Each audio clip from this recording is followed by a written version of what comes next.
Dear brothers and sisters, should you know the Islamic perspective on rebellion and the role of security institutions?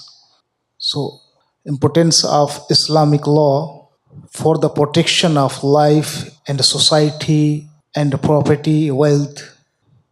So Islam, which was sent as a mercy to all creation, he called it Deenur Rahmah, the religion of mercy, and the Deenur Nasiha.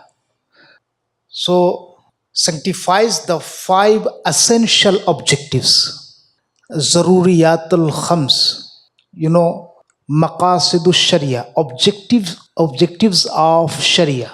Five. First, the protection of life, Hifzun Nafs. In Arabic, called Hifzun Nafs, protection of life. Second, Hifzud Deen, protection of religion. Third, Hifzun Nasl, protection of lineage. Fourth, Hifzul Aql, protection of intellect.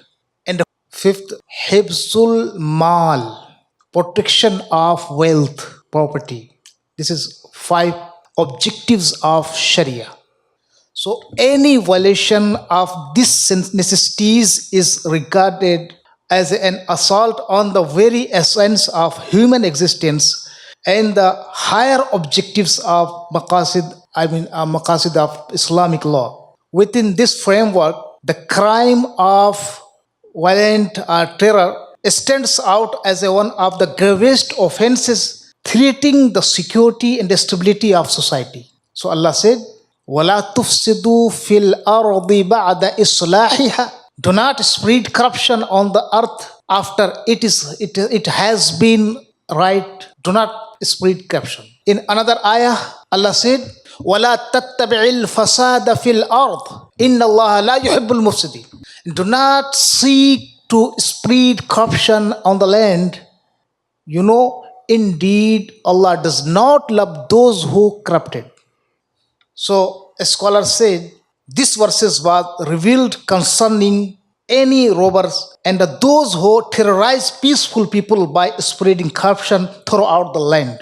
In its true legal essence, rebellion or harmful action refers to armed aggression intended to spread fear, shed innocent blood, violate lives and property, and undermine public security. It therefore constitutes an assault not only upon society but also upon the higher objectives of Islamic law, which seek to preserve the five essential necessities. Consequently, Islam regards every form of terrorism or violence, corruption that targets the safety and stability of society as one of the gravest crimes because it directly contradicts the Sharia's objectives of establishing peace and security.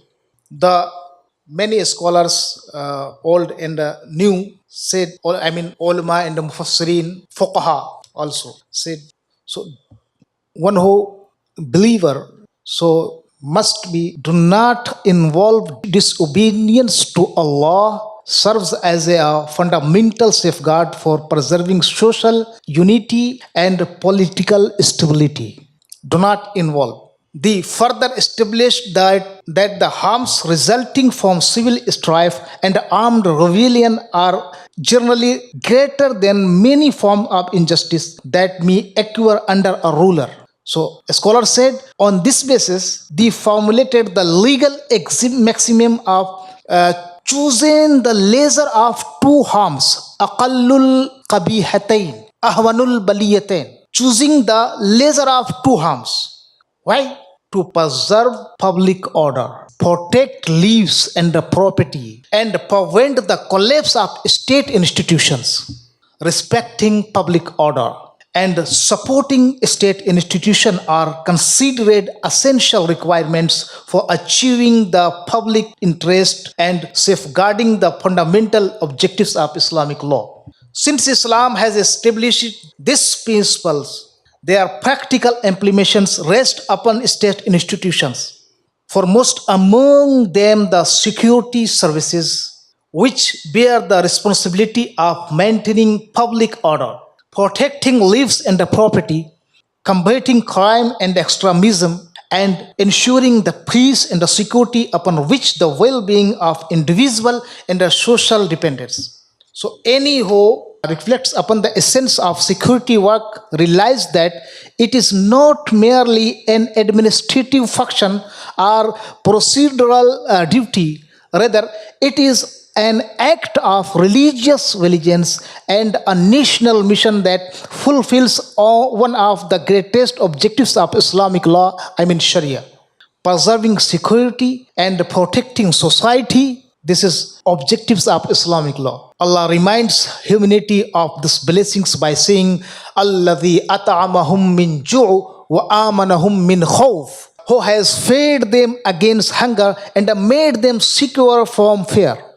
So security is the foundation upon which acts of worship flourish, economic and social transaction prosper, and lives, property, and honor are protected. Without security, social order deteriorates and civilization itself cannot endure. Accordingly, security institutions, particularly army forces and the police services, carry the significant responsibility of combating crime, terrorism, and extremism, confronting organized and transnational criminal activities, and preserving public tranquility while safeguarding national achievements, protecting lives and honor, preventing crime and apprehending offenders, and conducting criminal investigation and evidence gathering.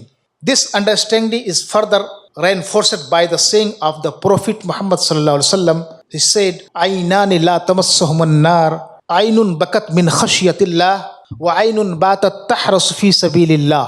Two eyes shall never be touched by the fire, nar, an eye that wept out of fear of Allah, and an eye that remained awake guarding in the cause of Allah for protection to public and the society. Therefore, investing in the education, professional development, and the technological advancement of security personnel is not an administrative luxury.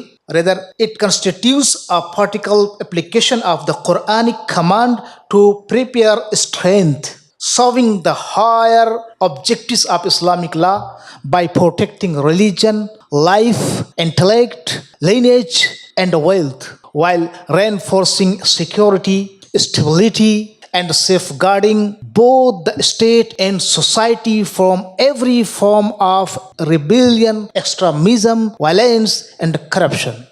May Allah give us ability to act this teaching. Barakallahu lana wa lakum fil Quran al-Majid wa nafa'ana wa iyyakum bil ayati wa dhikril hakim.